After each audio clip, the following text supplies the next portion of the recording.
the Height Differential. We're back recording on a Monday night as we missed on Sunday because Thanksgiving dinner went a little long, but we'll get into that. I'm the 4'10" Nick. That's the 6'6" Neil. And like I did say, we did not record on Sunday night because, dude, my nieces and nephews weren't leaving, and I wasn't just going to be the first one to leave to record the pod. I mean, they have school today. Like they did. Put them to bed. Well, you were over there fair, since 1 o'clock. How you have a 10-hour Thanksgiving? Well, I think when I finally left, it was like 9:30. Bro, nieces and nephews should have been in bed before then.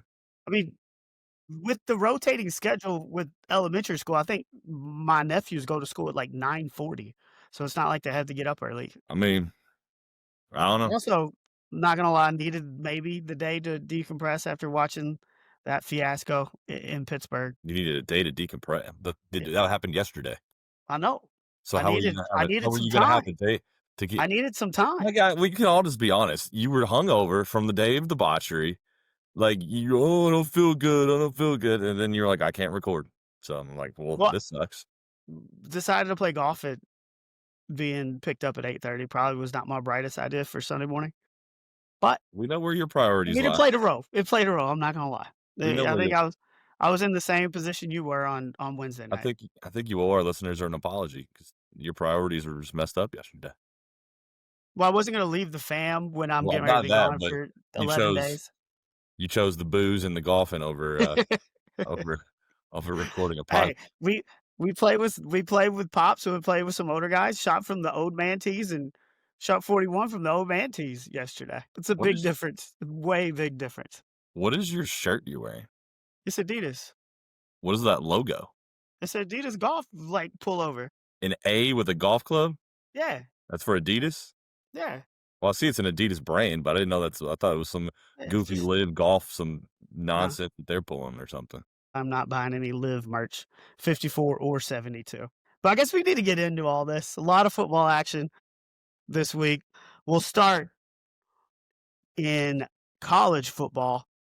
And we don't really need to go too deep in 1 and 2, Ohio State and Indiana, as Ohio State remains undefeated, was without Carnell Tate. Jeremiah Smith was limited, but they really got the rushing game going, had 222 yards rushing, got a 100-yard kickoff, and just rolled past UCLA, who was playing without Nico. And, I mean, do you have anything to add to that game other than Ohio State's good?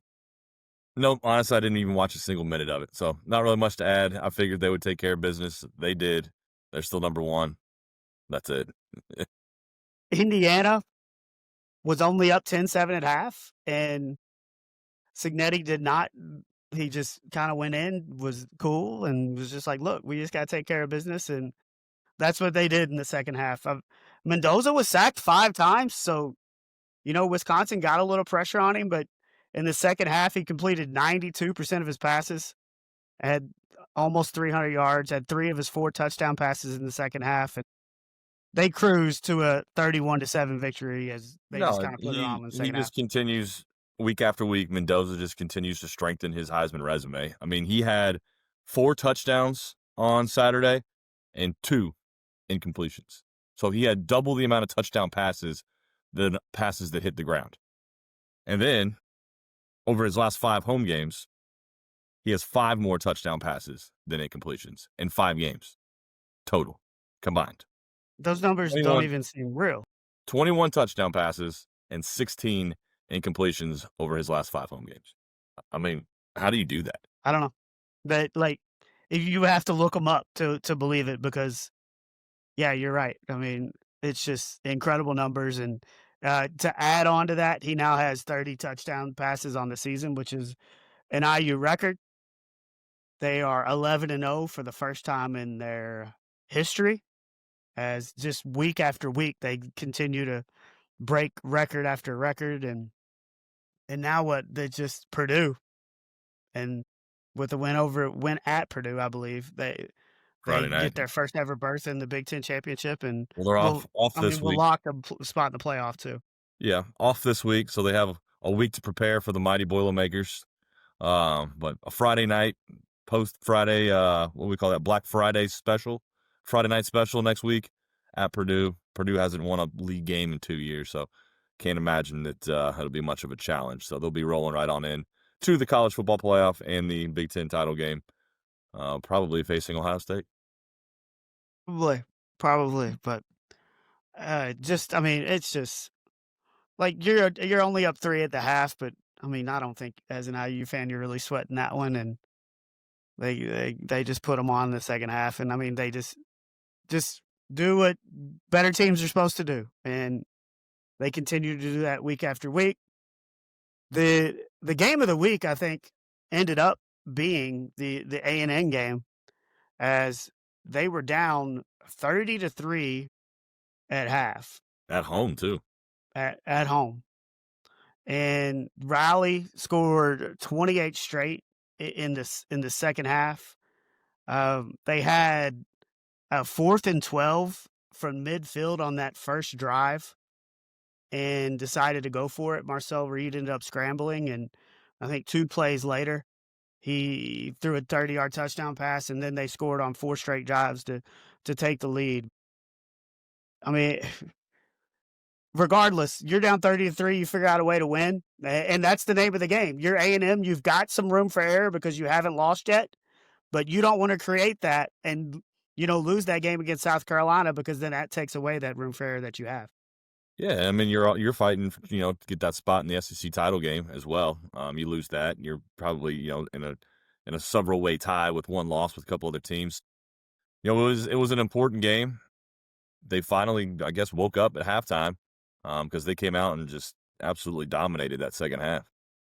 Well, Marcel Reed had 2 picks and a lost fumble. One of the lost fumbles was picked up and returned for a touchdown in the first half by South Carolina, but he ends up finishing with a career high 439 yards and 3 TDs.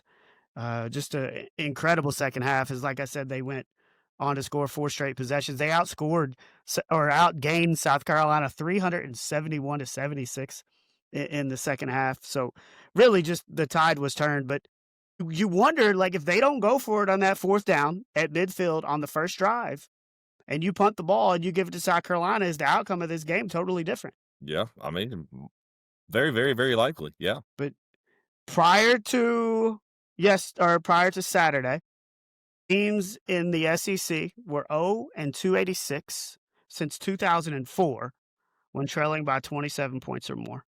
Hey, I mean, if you're South Carolina and you make history, the wrong side of history like that, that's what leads to firing your head coach, and that's exactly what happened after this game. As Shane Beamer is now looking for a new job. Yeah, but and look, this was kind of a revenge game for A&M too.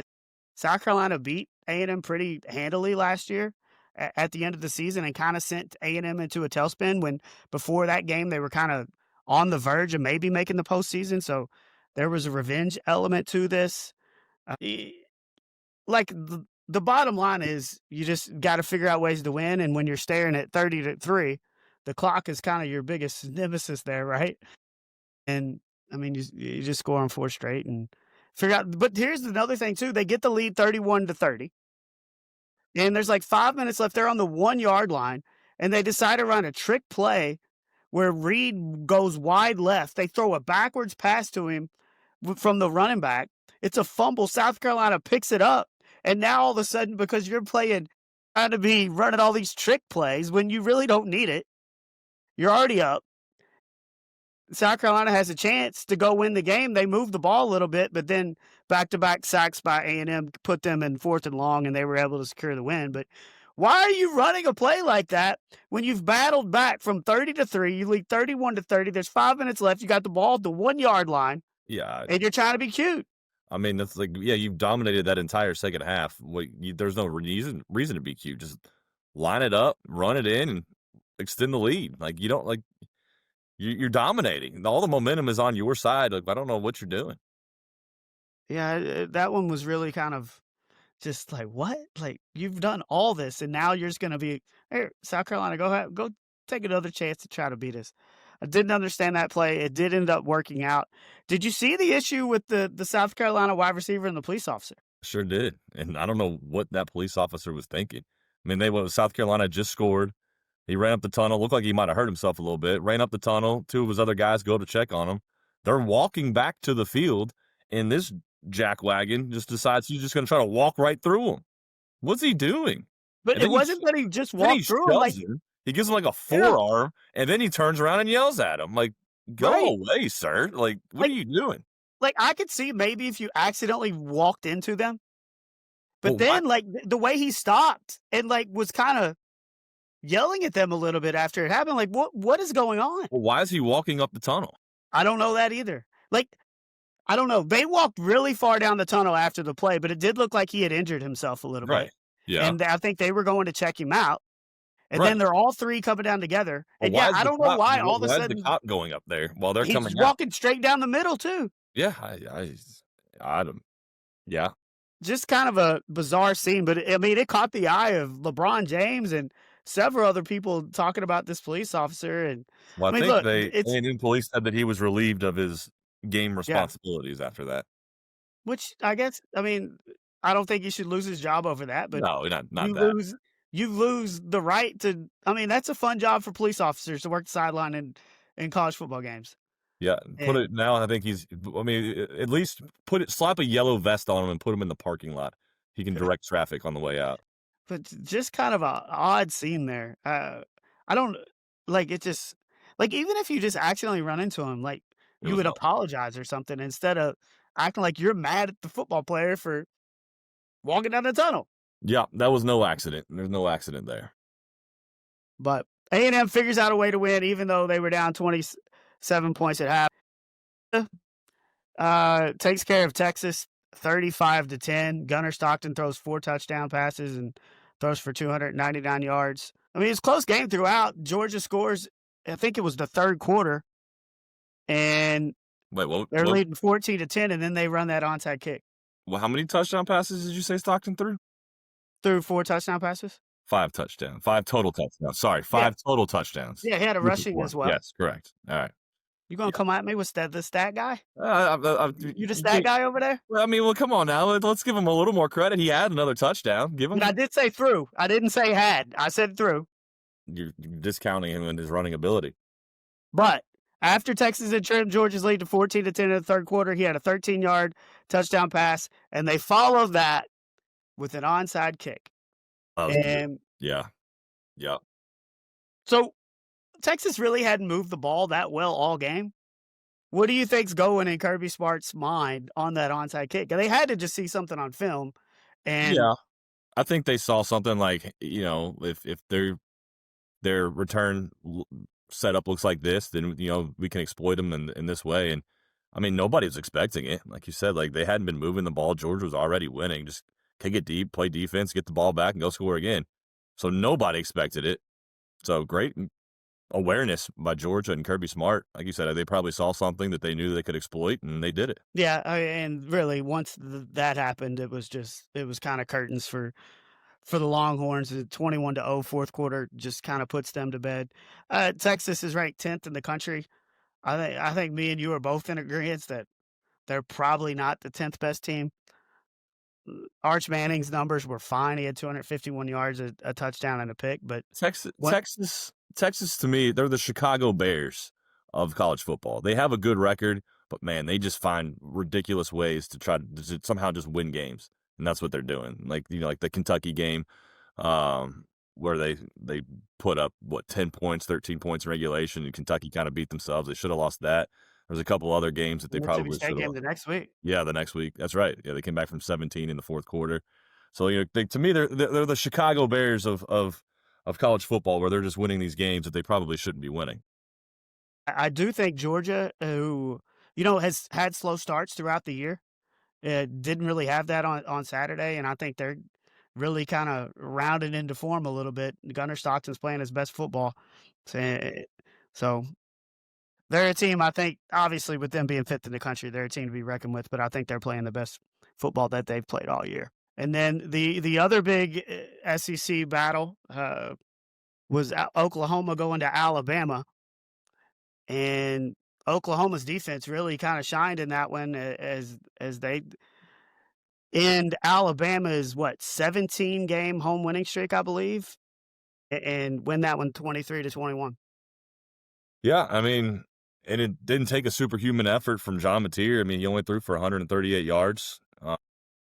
Oklahoma only ran for 74 yards on the ground, so it was all basically their defense because their offense didn't really do much in that game, but they did just enough. Well, they had that pick six. Yeah, yeah. Whenever it's a close game, and it's not just a pick six, a 87-yard pick six by Eli Bowen. That I mean, when you've got two teams that are even like that, that's really a play that can kind of flip the script. I mean, Alabama outgained Oklahoma 406-212. So, and like you said, Materia only had 161 total yards, and Ty Simpson threw for 330, but they really limited them on their last four drives as Oklahoma held them to 57 yards. Over their last four drives, they had 17 points off of turnovers. So they were able to get the lead by forcing turnovers and then really held the offense in check over the last four drives to secure that win. No, I mean that's the story. You look at the if you look at the box score, like you said, it was 406 to 212 on the total yards, but the turnover battle was +3 in favor of Oklahoma. You know, Alabama 3 turnovers. Oklahoma, they didn't move the ball very well, but they didn't make the mistakes. They didn't turn it over. They didn't give Alabama short fields. They scored some points on defense, and that's the story is just taking care of the ball and forcing those turnovers. And now I think, I mean, this kind of securely puts Oklahoma in the conversation Yeah, to be in the playoff. yeah, But and Mateer didn't have a great game, but I think he is getting healthier. He was putting up great numbers at the beginning of the year. If he could start doing that again with the way that this defense is playing, I mean, this was always the plan, right? Bringing Brent Venables in to Oklahoma, the plan was always to have a defense that could kind of carry your team. And if they can continue to play this way and then get better play from Mateer, when we were talking about the first month and a half of the season where he was potentially a Heisman candidate, that's not the case anymore. But if he can get back to that play with this defense, they can make some noise. yeah, absolutely. Then we look at Ole Miss rallies late to beat Florida, but really, I mean, I thought this game was in Gainesville because they're talking about we want Lane, and it was just Florida fans at the game in Oxford chanting for Lane to come to Gainesville, and I don't know, both LSU and Florida seem to be recruiting him pretty heavily, See, that's and I think the AD there at Ole Miss is getting a little fed up with it and wants a decision. I mean, that's pretty brazen of Florida fans to go into enemy territory and just start chanting, "We want your coach." I mean, man, what a statement that is. But no, I think you're right. If you're the AD there, you hear that, and it's like, well, you know, what are you gonna do? You know, it's like you mentioned before we got on here that he's setting a deadline for Lane to come out and say what he wants to do. That's the talks. I mean, they've said that already that his ex-wife has been to Baton Rouge and been to Gainesville. I mean, you know how I all mean, this we stuff hear is. that all. I mean, You there's know how all flight this stuff is. trackers, and oh, there's a flight going from Baton Rouge to Ole Miss, and it could just be that's a standard route. Like you can't believe all that nonsense. I think. I mean, they're obviously in great. They're 10. What they've had one loss. They're 10-1, 6-1 in the SEC. They're in great position to be in the playoff. Lane Kiffin just has the reputation to always be on the move. I mean, if I'm him and I'm at Ole Miss and they're telling me that they're going to give me all this backing and they're talking about how they're going to put money into the program and you've already proven that you could have success and now you're taking the next step and looks like you might get to the playoff. I mean, I would take the little extra money they're probably going to give me and stay there, but I don't know if Lane Kiffin really if that's how he operates. Yeah, I mean, I can't speak for Lane, and like you said, he has the reputation of jumping around, but I don't know why you would want to go and start over somewhere else. Take over a struggling program I mean, Florida historically is not a struggling program, but they've been Well, they down. haven't been good since Urban No, Meyer left. right. Like they've been down the last couple of years. So you're basically gonna go, you have a good thing going, you're 10-1, you're right in the mix to try to get to the SEC championship game, you're squarely in the mix for a playoff spot, and then go to take over a 3-7 Florida team and with all the expectations and pressure you're gonna feel there already year one. I mean, if you go and start over and you don't succeed in year one, they're gonna be jumping on you already. So I would you got a good thing going. I don't understand why you would give up a good thing. I don't either, but this is not gonna go away, and I mean, it really is kinda overriding the success that this Ole Miss team is having. I mean, Trinidad Chambliss had another great game. Lacey had 224 yards and 3 touchdowns on the ground. This is a good Ole Miss team, and I don't know. And look, maybe it's not his fault. Maybe I mean, obviously, if you're a coach in these openings, people are gonna suggest that this might be happening. But I just feel like it's kind of taking over the story of the good football that these Ole Miss players are. Yeah, no, and that's kind of a shame. It is kind of a distraction when, other schools are rumored to be coming after your coach and you're still have a lot to play for. You have a national championship to play for. So it's definitely distracting. It has to be distracting. So it's not really fair to the players or the fans for that matter. If you're the AD, you just wish that Lane would come out and say something instead of just leaving everybody in limbo. It's just not the way it is these days. Yeah, I don't see him doing that. But Texas Tech, after taking care of BYU last week, just absolutely put it on UCF. And our boy Joey Rodriguez, they were talking about him being a Heisman Trophy candidate. They did a little something extra to try to get him on the stage last week Yeah, or on Saturday. did you see the coach's quote? He said, everybody's talking about QBs for Heisman, so we decided to put him at QB. And what did he do? He scores a touchdown. So, I mean, they're embracing it, man. They're embracing his celebrity. They're embracing his Heisman campaign. He had an interception. He scored a touchdown on offense, had an interception on defense, was the leading tackler with 9 total tackles. He had a pass defended. Like, he's just all over the place. I mean, defensive players for Heisman's, like I think I looked it up. The last one was Chase Young in 2019 from Ohio State that ended up going to New York as part of that ceremony. So it's not often. It's not probably a realistic thing that a defensive player will win a Heisman. Like I said, Charles Woodson, I think, was the actual last one to do it. But I love it. I love the campaign they're putting behind this guy. Yeah, no, it's cool, and it'll be fun to see what other kind of quirky plays they utilize the rest of the year to try to. You can do that too when you're up by 40 points 48 to and 9. you're just rolling. And Texas Tech is in a really good spot to get to the playoffs as they lead the Big 12. Notre Dame went to Pitt as Pitt hosted game day, and Notre Dame kind of showed Pitt that they're not quite at their level yet. Jeremiah Love, it was early in the game, one of the coolest to the house runs I may have ever seen, where he just straight hit circle button at the 50-yard line and just duked every single Pitt defender and then took it all the way to the house. And he's another guy that, we haven't talked about him much on this show, but he's another guy that might be on his way to New York. Yeah, he's the best running back in the country. He had another awesome game on Saturday against Pitt. But yeah, not a lot of people are talking about him, as they should be, because he's that good. BYU rebounds with the big win over TCU. Utah has just absolutely killed some teams this year. Won on Saturday 55-28.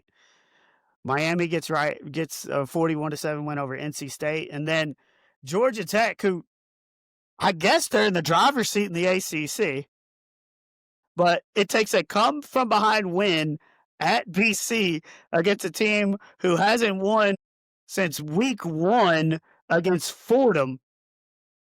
To I don't know what to. I mean, Haynes King, I really like him, but I guess in the end, it's just like A&M. You figure out a way to win, and that's all that matters. But can you really be down in the fourth quarter against a 1-win BC team? I mean, they were just sleepwalking in that game. I don't know if they just thought they'd get off the bus and kick the ball off, and all of a sudden, the game would be over, and they'd be walking out of there with a victory without having to do anything. So, I mean, Boston College made them work for it. They had to outscore them 19-6 in the fourth quarter just to get that 2-point victory. So, I mean, them and Virginia, I think, are in the driver's seats since Virginia housed Duke the other day. So they're both sitting there with 1 conference loss. They went out, and SMU's also there with 1 conference loss as well. So, I mean, they are in the driver's seat, but man, they took a long detour to get back on the road. Yeah, but figured out a way to win. Haynes King almost threw for 400 yards. They had 19 points in the fourth quarter to come back and win that one. Michigan wins with the late field goal at Wrigley Field, Wrigley which Field. it's always cool when they're playing college football games at Wrigley Field. And I mean, with Northwestern Stadium, they're doing all that construction right now. I mean, you go from a stadium that's having construction that I think is basically like a soccer stadium to Wrigley. It's a big difference. Yeah, no, cool. I mean, anytime you can put a sporting event at Wrigley Field, it's good. And you talked about Virginia taking care of Duke. So, and then South Florida, who a lot of people had as, that non-power 4, power 5 team to get in the playoff, loses to Navy, and that American race. I don't know if that the last playoff team is going to come out of the American, but that the league is all just kind of tightened up there. Yeah, I mean, South Florida, they after that win at Florida earlier in the year, and people were talking about them as being in like the driver's seat of getting that non-power 4 spot, but a couple losses here, and now it looks like James Madison might be in that spot. Yeah, and could they potentially play IU? That they very well could. That would be awesome. So that would be interesting. No, but it's hard to believe what we're already in week 12. It's crazy how fast it goes. James Franklin appears like he's going to be heading to Blacksburg to be the head coach of the Hokies. You talked about Beamer getting fired at South Carolina. He's probably he's got to be the biggest name coach that Virginia Tech's had since Frank Beamer was there. Yeah, If he, I think yeah, it's a great landing spot for James Franklin as well. Like, you had success. You have success where basically everywhere you've gone. You were just in the college football playoff last year with Penn State, but now you don't have to face the Ohio States and the Michigans every year and the powerhouse Indiana football team that they've got up there in Bloomington now. So the ACC, I think for him is a great landing spot. It's a winnable conference. Especially in years like this year when Clemson and Florida State are down, and Miami is, they're good, but they're not the Miami that everybody expected them to be. So it's a good landing spot. He can win. He can win there. He can win now. I mean, you can turn it around as long as they give him the resources and the NIL money that everybody says that they've promised him. So for him, it's a good situation for him and for I Virginia, think it's for no, both. I think it's a great situation, and they've got a great football tradition. If they're going to put money behind it, and you're right, like the schedule in the ACC is just different than it is in the Big Ten and the SEC. That's just the way when Miami and Florida State aren't, in the top 5 like they used to be, but the ACC was hoping they were going to be when they brought them over. That just hasn't been the case here recently. Clemson's been down, and no, I do. I think it's a good spot for James Franklin, and it works out really well for Penn State too, Yeah, as they save a little money. renegotiate his buyout from Save a lot of. $49 million to $9 million. That's more manageable. Yeah, yeah. Like that's I don't even like. I don't know how. Like, is that just him being a nice guy? No, I think that actually was part of the agreement that when he got fired, it was in the buyout clause that he had to at least attempt to get another job. And if he landed another job, Penn State would just have to pay the difference of whatever he's getting paid at the new job compared to what his old contract. So if he was making $9 million a year at Penn State and he's making $8 million a year here at Virginia Tech, Penn State kicks in that extra million to basically make it even. So I think that's kind of what happened Will here. all these coaches not have this clause in their contract? No, they do not. No, they don't. Some are just you pay me all the money and you pay me all the money up front, or you pay me over 5 years, you pay me over 3 months or whatever. But no, not all do. I think this was a smart play by Penn State of having that You in. think? You think? Yeah, it was a smart play. I mean, I mean, James Franklin could have gone and done TV. but he could have told Virginia Tech, "I'll coach for $100 a year," and then make Penn State be on the hook for basically the whole buyout if he wanted to. Yeah. He also could have gone and done TV. He could have done TV.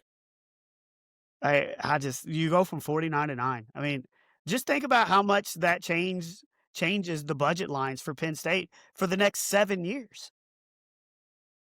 Like it just like Penn State, good on you for getting that in his contract, because these buyouts are crazy. And I mean, I don't think that's in Brian Kelly's contract. I think he's going to be owed all of that money over the next couple months, I think. So I guess need to get into the NFL. Do we have to? Yeah, let's start with the Bengals and then we can get into everything else. You good with that? Sure. There's not much to say. It's just another dumpster fire after week. It's just, the fire just gets hotter and hotter in the dumpster. Well, it was for all the I know because like I said, I had Thanksgiving on Sunday, and you know what the score was for the majority of the first half. The kids do. The kids do. 6-7. The Bengals score, they tie the game on extra point, they get a penalty.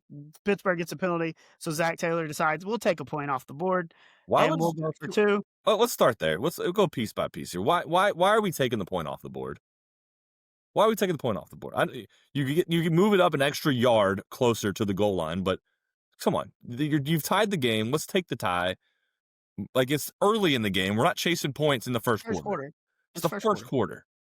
Take the point that's on the board, especially when you run some stupid play that you ran on the 2-point conversion that went absolutely nowhere, and then all of a sudden you're losing the game. That's the issue. That's the issue. Like, I really don't have a problem with going for it. I have a problem with it. Like, if you got to think that you can get a yard. Nope. Not this. Nope.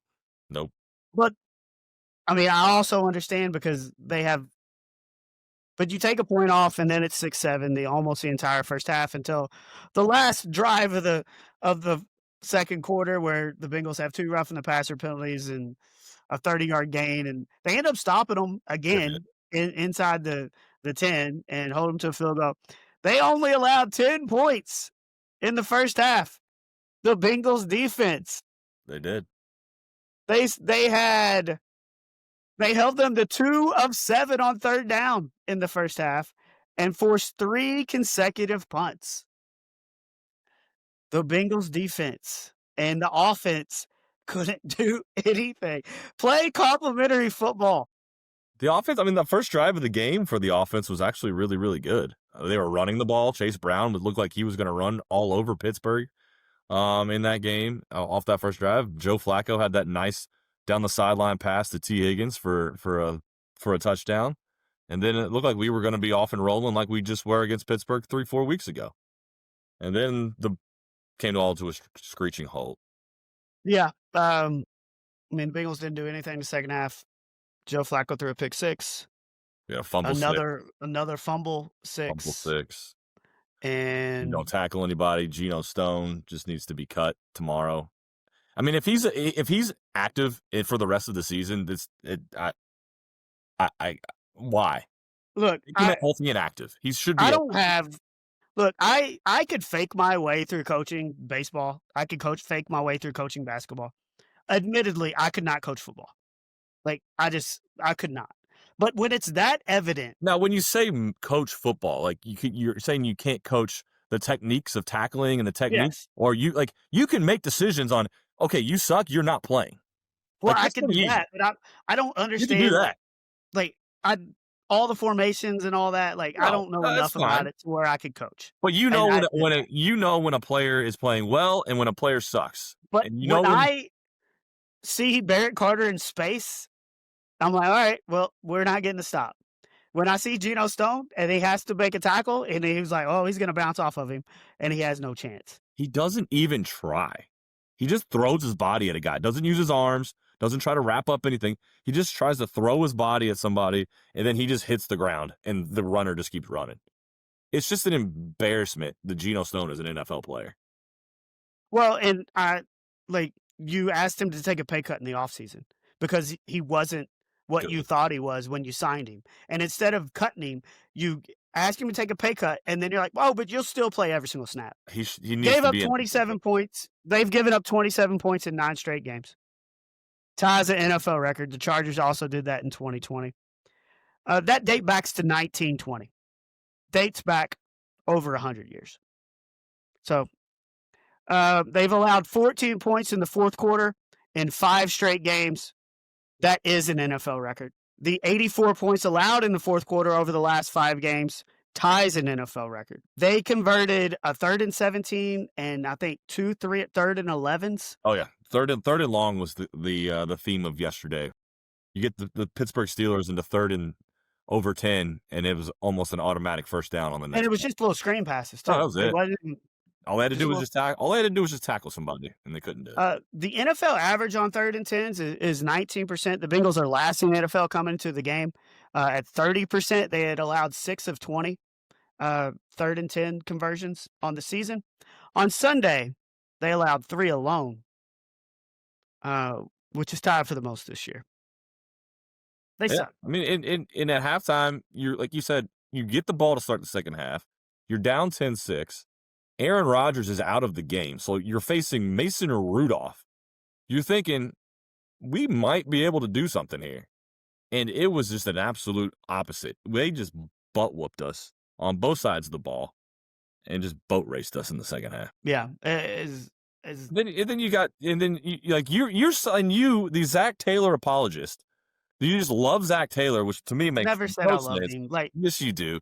You're a love fest with Zac Taylor, which makes no sense. The man on 4th and 1 from midfield when you're down 2 touchdowns, everybody knows you're not going to punt the ball. You get up under center and you try to draw them off sides and waste the timeout. What are you doing right there?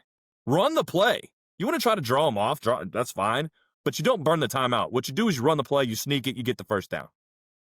yeah, Absolutely inexcusable. And then coming out of a first and they down. got lucky on that. They got lucky there. Well, then coming out, then you had to burn it. Then right after that, you burned another timeout because you couldn't get the play call in because the play clock was running down to 1. And then you take a delay a game after a first down. No, I mean, That's your head coach. That's your guy. I'd fire him. Thank you. I'd fire him. I'd fire Duke. I'd fire Zac Taylor, and I'd fire Al Golden. Glad you finally came around. I mean, you have to. Yes, You have to. There's no doubt. But will they? I don't know. In your opinion, I want you to look at your little crystal ball. You got a little magic 8 ball over there. I want you to shake it up real nice and good real quick and look into that future. And what do the Bengals look like next year with those 3? Is Duke Tobin here? Is Zac Taylor here? And is Al Golden here next year? Well, I'll rank them. Who's most likely to be there? I think Duke Tobin's most likely to be there because he's been there since 1999. Insane. Absolutely insane. I mean, he's the first one that I would fire. Absolutely. So I'll give you 2 rankings. I'll give who's most likely, and I'll give you who I would. Okay. Duke Tobin is the first I would fire, Yes. and he's the most likely to still be there. Yes. Zac Taylor and Al Golden are a package deal because Zac just hired him from Notre Dame. So, I mean, neither one of them can be understaffed next year. Neither one of them. Like, you have to start fresh. You keep DJ Turner. You maybe keep Demetrius Knight just because he's a rookie, but there's not many other pieces on that defense that you bring back next year. And you start completely over. Your offense is completely set. You don't have to do anything on offense. No, I agree with that. You don't have to touch it. Everybody is back.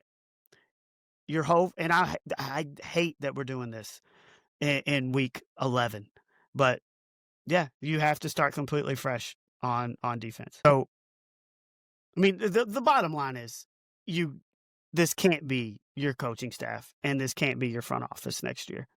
But there's a chance that Zac will not be here. There's a chance that Al Golden will not be here.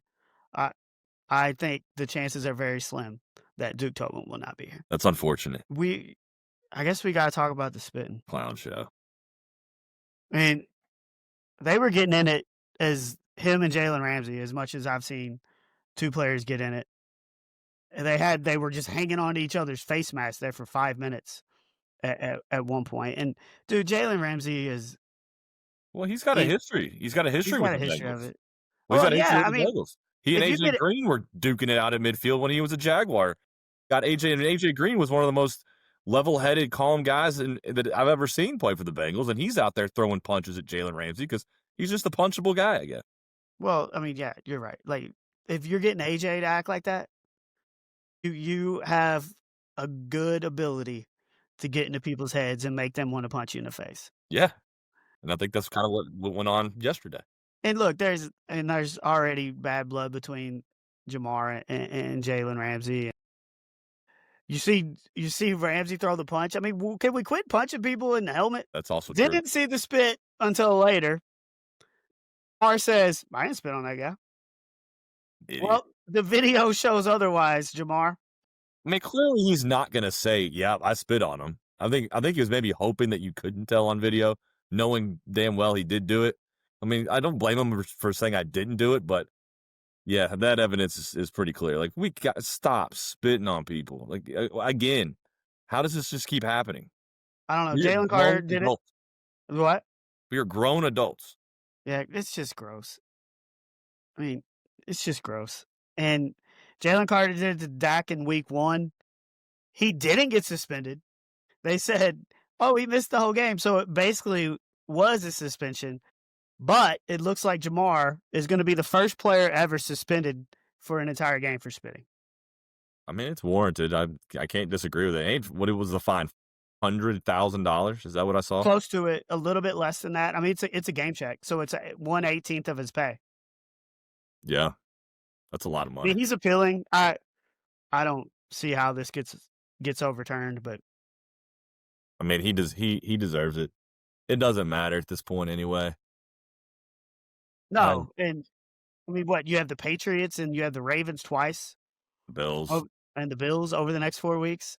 I mean, you're I mean, at gonna this point, be, you're playing for the draft pick now. yeah. And I guess Burrow will still play if he's ready, but I don't. There's no pressure on him if he comes back at least. No, well, yeah, but no. I mean, get that pick Yeah. because But then Duke Tobin will it's probably over. mess it up. We'll get a nice top 5 pick, and Duke Tobin will probably just screw it up and pick some guy that has never had a sack in his college career or Well, some nonsense like that. well, and Trey's never gonna play again either, so he's already doubtful for next week. So Yeah. It's the show goes this on. is this isn't a Bengals show. We need to quit our venting, but it's so frustrating. What non-Bengals game stood out to you yesterday? The one that stood out to me the most, and we say this every week. I don't know how it keeps happening, but the Denver Broncos just continue to find ways to win games, and they beat a damn good Chiefs team yesterday. Well, and And they also really separated themselves in the AFC West. yeah, no, like for a team that's already leading that division, to just keep digging the Chiefs' hole deeper and deeper. Good for them, but I don't understand how it keeps happening. It's like I said, we've said we're not Bo Nix believers on this show, but their defense is really, really good. So good for the Broncos. They keep finding ways to do it, and as long as they keep winning, that's all that matters. Look, you've said we're not huge Bo Nix believers, and I think I've been even more of a hater of Bo Nix than you have. But yesterday, his fifth fourth quarter comeback Yeah, of the year, and that's what they just keep doing. They keep finding ways to win games late. He finished with almost 300 yards, had a huge 3rd and 15 conversion on that game-winning drive to Cortland Sutton, and then he hit Troy Franklin down the sideline to set up Lutz's 35-yard game-winning field goal. Yeah, their defense is the story of this team, and they forced the Chiefs twice in a row to go 3 and out when they had a chance to extend the lead late.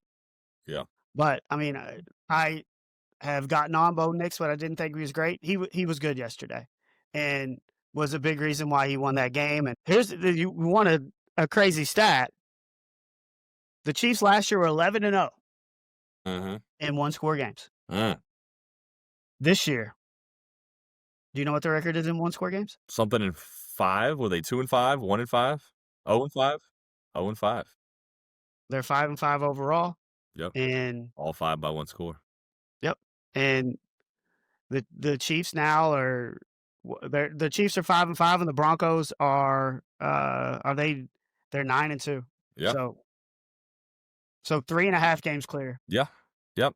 I mean that's what stood out to me was just the Broncos continue to win, and I think the other game that stood out to me was what we thought was going to be the game of the day, and it turned out to be a pretty good one in terms of score, but Sam Darnold just was awful yesterday. Awful. And, I had the Seahawks as my best team in the NFL. You had the Rams as your top pick, and the Rams came out on top of that 2-point victory, but 4 interceptions for Darnold yesterday. Brutal. Yeah, and he's really struggled against the Rams, and more specifically against their defense coordinator, Chris Shula. In the 3 games against his defense, he's 0-3, and he's been sacked 12 times, and he's thrown 5 picks. And I think didn't they lose to the Rams when he was with Minnesota last year in the playoffs? Yep. Yeah. Yep. So he's against every other coordinator, he's 21-4. And the Rams bring pressure, and I think it's just proven that that's kind of Sam Darnold's kryptonite right now. Is when he's pressured, he makes mistakes, and that's what happened on Sunday. But I mean, if we're doing this on Wednesday and I get first pick, I'm going Rams as Yeah, the best it's team in hard the not league. to. I And mean, Stafford continues to play well. yeah. I mean, and losing to the Rams, I don't think makes the Seahawks, I still think they're probably one of the top 3, 4 teams in the league. I mean, Sam Darnold's not going to do this. I mean, he's proven he's better than this. So I'm just chalking this up as a one-off for him. Like you said, he struggles against this team and this defensive coordinator. So Seahawks will be fine. But the Rams are just better. Yeah, the Bills at home beat the Bucks 44-32. Josh Allen was kind of a Dr. Jekyll and Mr. Hyde with some of the great plays he was making, and some of the did you see the two-handed pass that he threw from his own end zone as it got picked? Like, one of the worst interceptions I've ever seen.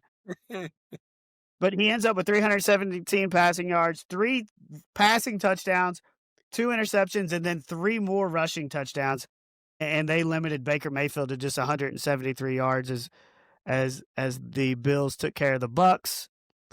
The game last night was, I think everybody was looking forward to that one, and with Detroit going into Philly, and Jared Goff looked bad.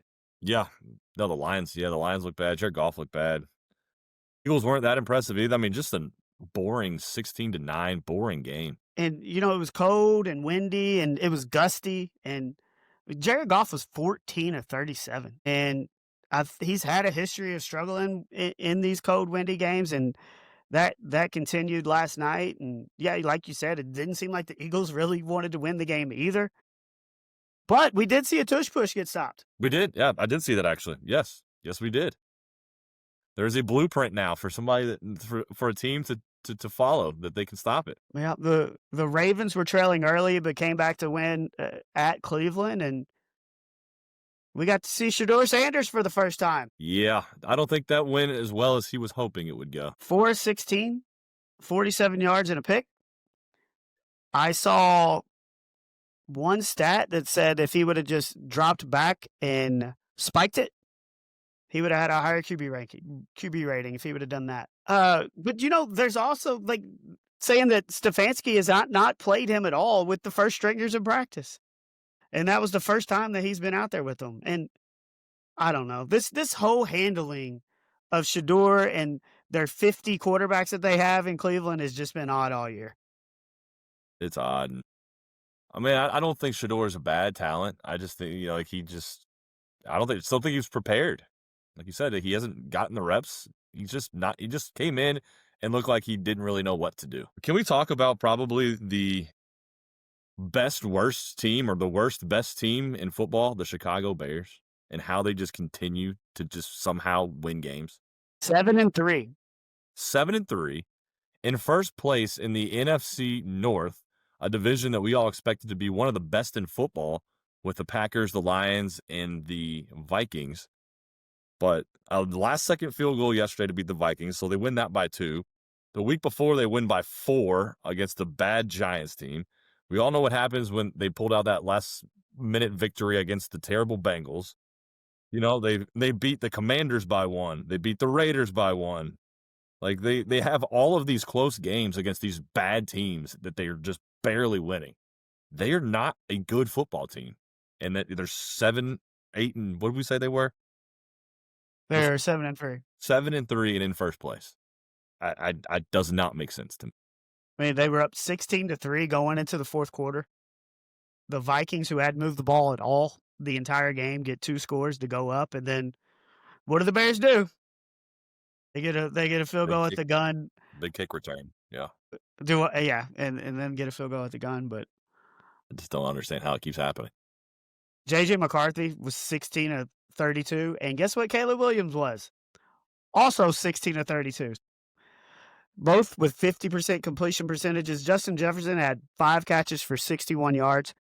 He's on pace for just 1,200 yards and 3 touchdowns this year, and kind of showed his frustration on Sunday. I know Darnold struggled, but you got to wonder, did they screw that one up by not bringing him back, because he's been really good until yesterday. Yeah. I mean, really, the Patriots continue to win on Thursday night. The Dolphins win in Madrid on a game-winning field goal in overtime. The Panthers are 6-5. I talked about them maybe being a team when we had to figure out teams that weren't going to make the playoffs, or that didn't make the playoffs that might make it this year. They were one of the teams I mentioned. I didn't really believe myself. I don't even know what your reasoning. I don't even think you even remember your reasoning for it. But somehow they're sitting there at 6-5. But they're 6-5. They're in the mix. I mean, listen to the playoffs in the AFC right now. The AFC? 1 seed is the Denver Broncos. The 2 seed is the New England Patriots. And the 3 seed is the Indianapolis Colts. If you would have bet that at the beginning of the year for those 3 teams to win the division, I think you're going to be making a lot of money. Yeah, although I did call the Colts, so well, that's 1 of 3. You have to get 2 more to win that bet. And then, I mean, I still don't think the Steelers are that good, and they're sitting there at the 4 seed because they're leading the North. And then I don't know. If we can go back and find episode 1 of this show, and when we did these predictions, I may have said the Broncos were gonna win that division. I know I said they were making the playoffs, and I was cussing the Chiefs out for I thought they were going to regress. I might have said the Denver Broncos. We need to go back and pull the tape on that. Well, it's all out there. I mean, that's the thing. Like, this lives on the internet for all eternity. So we're gonna have to. I'm gonna go pull the tape. We're gonna pull the tape from episode 1 or 2 and find that segment, because I might have had 2 out of 3 here. Yeah, and then your Bears are now. I mean, the Eagles and the Rams won 2 seeds in the NFC, but then your Bears are the 3 seed in the NFC right now. Rob Jones is rejoicing over in Plainview right now. I don't know. Like, I don't think there's great teams this year. No, if you asked me to pick the Super Bowl champion, I would probably tell you the Baltimore Ravens, and they're sitting there at 500 on the season. So there's not a lot of great teams, but I don't know. We'll see when it comes down to crunch time. Will the teams that have risen to the top in the past couple of years, the Bills, the Chiefs, the Ravens, will they continue to do that as wild card teams, or will some of these newcomers prove that they're not frauds? I don't know. I mean, I know there's like, it's hard to trust these teams. You know, I don't know. Yeah, that's what people love about the NFL is you just never know from year to year who's going to be in the playoffs. And I mean, honestly, it makes what the Chiefs have done even more impressive. The fact that they've been able to run it off over the last, 5-6 years and be there every year when the league does change as much as it does. But I know one team that's not making the playoffs, and that is your Cincinnati Bengals. New York Jets. Well, you want to talk about the New York Jets? Justin Fields out as quarterback. Yep, benched again. Yep. He led his team to 500 yards 3 weeks ago. He beat us. 500 yards. He led his team to 500 yards. Sure did. One thing we didn't talk about, I think we talked plenty NFL, on Wednesday on our last show, and we meant to, so I think we need to address it, is Shohei. Yeah. Unanimous MVP. 4 and 5 years. 4 and 5 years. He multiple leagues. He's the first player in all of the big 4 sports, so baseball, NBA, NFL, NHL, who has won MVP and a championship in each of his first 2 seasons with the team. I mean, we've already got into it. I mean, have we ever seen anything like this before? But I mean, Barry Bonds is the only, he had 7 MVPs. So that's the only one that Shohei trails. And if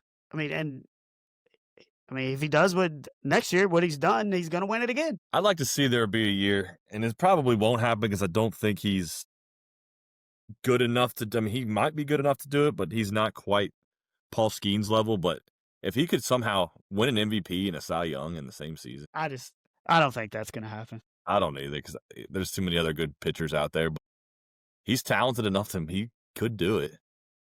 That would I be. mean, it I mean, He's a that Cy would be imagine him being a Cy Young Award winner, and he's hitting 56 bombs and 125, 30 RBIs.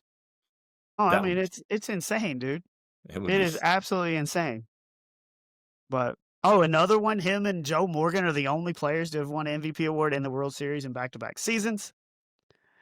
Um, it just yeah, he's one of one. so many different numbers, and he's just gonna keep breaking them. And I just always go back to how did the Angels just let him walk, How they not win with him. and how did they not win with him and Mike Trout? But well, speaking of the Angels in the American League, what are your opinions on the AL MVP? A little controversy there with Aaron Judge getting it over the big dumper. He's got to go to the dumper, man. I would have said so too. He's setting switch hit catcher records, switch hitting records. And Like, I he's think the hitting all fact these. that you're a catcher just adds another element to it. Yeah, it's harder to play. The grind on your body as a catcher is a lot more than playing left field or center field or whatever Aaron Judge is. Yeah, 100%. Yeah, I mean, it's the big market Yankees over the little market Mariners. Really, I He's think probably that's right. a I mean, I big think you're reason right. why. I mean, Cal Raleigh should have been MVP, but there was no argument who was the MVP in the other league. So we got what was this one story you was telling me about where dude's like 6'2" and he's trying to become like even taller? Yeah, I've never heard of this. Maybe you have, but what do they But call? no, What do they believe call me, if themselves? I would have heard about it, I would have researched it. They call them Going from 4'10" to 5'2" is a big difference than 6'2" to 6'6". a popular looksmaxxer. I don't know what a Never heard of looksmaxxer this word, is, yes. what that means, don't know. But this dude, I don't even know where he said. The article didn't think said where he's from. I think he's not from here. I don't But it think it's says he is $100,000 spending on limb lengthening surgery to go from 6'2" to 6'6". So adding 4 inches of height to his body by basically they're breaking the bones in his legs and stretching them out or something. And I mean, you gonna spend $100,000? How much you spending to go from 4'10" to 6'6"? Well, no. 4'10" to 6'6", now how much would that cost? I think I'd look a little goofy Get too. out the checkbook. I think I'd look a little goofy. I don't understand this at all. Like, It's gotta look, hurt. my whole life, like, I just want to get to 5 foot. I want to this surgery would get me there. Yeah. This surgery would get me there. But and I've had surgeries. I've clearly hip replacement, I've had surgeries. And they cut your bone and they it's wild. But I am not doing this for I'm still going to be short. Yeah. You're still going to be short. You're still going to be 5'2". Now Muggsy Bogues was 5'3", Prince was 5'2". You're over that 5 foot threshold, which just sounds better. It could unlock a whole another door of some fine looking females for you. It could. It could. I'm not going to research this. I also don't have $100,000 to spend. But what is dude doing? And he's like 6'2" is average. He's like 60, but it's not. It's like 90 percentile of height. Yeah. Yeah. But he's like, Yeah. I want to get to the 99, the 95 or the 99. But what? I don't I don't. Yeah. But Also also, a looks maxer. So yeah, I don't know what he that just is. has all these surgeries to make himself look what he thinks is more attractive. But they're breaking your bones and doing all this to you're probably gonna live in pain for the rest of your life. I just don't see how this is successful and you just walk around normally at 6'6" the rest of your life. There's gonna be some complications. Has to be. Well, With some pain, some arthritis, probably. I don't know what you got going on in there, but there's just no way you're gonna live a comfortable life adding 4 inches to your leg bones. well, It's dude, you play wiffle ball in the front yard. That wiffle ball hits you in the shin. You're probably gonna break your leg in half. yeah. You ain't kidding. And I'm not trying to do that to get to 5'2" and also spend $100,000. I hope it I works don't. out. Well, I don't know what he's trying to accomplish. Like, I don't know what his end Well, goal is. Like, I think it's what he's trying to accomplish is get idiots like us and blogs to talk about him so he can make some money that way, but if you want to get to 5 foot, my guy, we can start a height differential GoFundMe page for Nick Evans to get to 5 foot. I think we might have a couple donations come in. well, I want the full 4 inches, so I wanna get to 5 foot 2 if we're gonna do it. All right, I think we could But, like, probably 4 inches, like, how could I don't understand how this works. I can see, like, 4 4 inches it's a good amount of Yes, inches. yes. Like, how do you I don't understand how it grows back. Like, do they do it gradually? Like, do you have to cut off an inch and then grow back and then do it? Or is it a one time like, I didn't see where they said, It didn't like, say how long the multiple surgery surgery. takes. Yeah, I don't know. I don't. And is it where do they cut you? Do they cut you below the knee? It said they break his tibia or fibula here. Let me pull this back up here. It did say in the article what they cut. So but it is all below the waist. Yes, to me the way I read it was So below you're the just gonna have waist. long legs and a little bitty torso? Mhm. Like, I it's not guess. gonna be I mean, do you have to do your arms next? Like, do you break your arms? Like, how does it's not that? gonna be well, that didn't make you taller unless you're walking around on your arms and legs there. But you're gonna lose some symmetry, which to me, I always thought, like, attractiveness was based on symmetry. Yeah, I think if you lengthen your legs, you got lengthen your arms, right? I don't know. I don't Are you reading it live on air? Yeah, I'm trying to find where they said where the surgery was. Also, looksmaxxing is a new social media trend where people try to look like Patrick Bateman from American Psycho, aiming to maximize your looks. So you yeah. So you're trying to look like that specific dude, though. Yeah. Oh, you break a bone, your tibia and your femur, and gradually pull the bone segments apart, which in turn stimulates new bone to grow in the gap. I don't know. I just don't see how this could be successful. You're just gonna be walking around one day and your leg's gonna snap in half. That's what's gonna happen. Almost dude, just they make the shoes that give you, like, 3 inches, you just shove an insert in your shoe. I've tried them; 'em, they're very uncomfortable. Or just walk around on like 4 inch stilts. Just wear long pants for the rest of your life and just put some stilts in there. I mean, there's a lot of things you can do, Yeah. Yeah. and This ain't I can get on your shoulders. this to me just doesn't seem like it's gonna be successful. But that's I can just get on your shoulders, and we can just put a big, giant 4X football jersey on me. be like the scene in Little Rascals where they stack 4 of them on top of each Yes, other and walk into the yes, bank and try to get a loan. Yeah. yes, yes. So, no, I'm not doing the surgery. I'll just stay 4'10". That's good because otherwise we'd have to rename the height differential. Well, no, we still 6'6" to 5'2", you could still be height differential. Now, if Lesser height differential. a lesser height differential, and then we got police officers arresting kids for saying 6'7" in Indiana. Yeah, we do. Some elementary school in Indiana, police officers came into the elementary school, told kids it was a city ordinance that they can't say 6'7", and started handing out tickets to the kids for doing 6'7". Good on those police officers, although the tickets are fake. It was just a fun news story, but I mean, we should start throwing kids in I mean, jail at this I point. hope they're not really throwing. I mean, We should throw these kids in jail at this well, point. your own daughters are going to be thrown in jail. I'll take them down personally. How much was the fine? I didn't see that Come part. But, on, you missed an opportunity there. oh, was it $6.76? You just say, "I think it was." It was either $6 or $7, or you say it was $67. It probably was. Yeah, but I'm telling you, all 5 of my nieces and nephews over the house today, first half of the Bengals game. I mean, it said on scoreboard 6-7 the entire half, and You think that's why I Zac Taylor decided to take the extra point off the board and run some stupid 2-point conversion play? It's because he's over there cackling and giggling on the sidelines because it was 6-7 for the whole half. yeah, he's He trying to did be it on like purpose. He's a child. He did it on purpose. he's trying to be like J.C. Hoyt at Oklahoma State. He did it on purpose. Yeah, let's throw these kids in jail. I Stop this agree. 6-7 thing. Look, It ain't going nowhere, dude.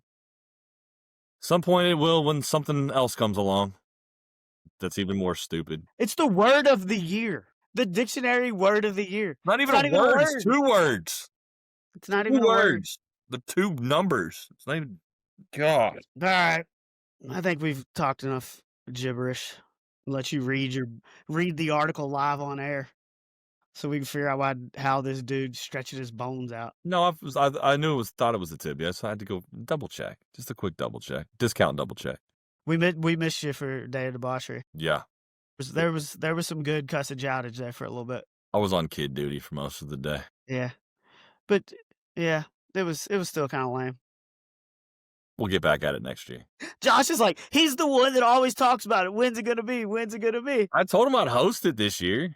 I didn't realize you're all going to be a troll pub for 10 hours. You open to close troll pub? We went to Goodwood for dinner and then went back to Troll. Y'all love troll pub. I mean, the troll pub put a nice little hammering on you because you were not in good form yesterday. yeah, but then when they leave, I go to Hoops after. So Oh, no, you did. yeah, so. What I'm going to do with you? But then we got up in the morning. We shot a 41 from the old man tees. You are an old man. I had 7 bogeys and 2 pars. That's pretty good. Pretty Yeah, good. no blow-off holes, but it's a lot different hitting from 320 out than it is hitting from 420 out. Yeah. On 2 holes, they even hit from the women's tees. They're like, this hole's really long. We're going to the Reds. I was like, all right, whatever. Cheater. So, all right. But before we get off here, make sure you're following us on YouTube, Spotify, Apple Music, Amazon. Hit them all. Hit the subscribe button. You watch us on YouTube, you get to see video of all this stuff. Oh, eesh. I know. Do you really want that? But I do leave for Cincy on Thursday night, and then we fly to the Caymans on Friday. So No. we've got games on Sunday night. So are we going to be without a podcast for 2 weeks? no, we'll do a pod while I'm in the Caymans for sure. I'll be off that Wednesday, so I have games Sunday, Monday, and Tuesday, the men's tournament, and those are at night, and then the women's tournament I believe is just Friday and Saturday, the next Friday and Saturday. So we'll find time to do the pod, but let's plan on Wednesday this week since I'm traveling on Thursday, and then after that we'll do a pod live from the Cayman Islands. Ooh, can't wait for that. You'll be on the beach, bare-chested on the beach. If that's what the people want to see. Well, you told them to start watching it on YouTube, so you got to give the people a show. Yep. Hit that subscribe. You get to see me bare-chested doing the show in the Cayman Islands next week. Drinking some 7 Fathoms rum and some cake. I can't remember what the name of their beer was, but it's all good. 7 Fathoms rum. I'm bringing a bottle home with me this time. But we'll talk to you on Wednesday. What'd you say? So bring me one too. 2 bottles? Okay. I can do that. We'll be back with you on Wednesday. You've been listening to Height Differential. We'll see you then. Give it to me. You got to start listening to these. They're so good. I don't know. When did we record?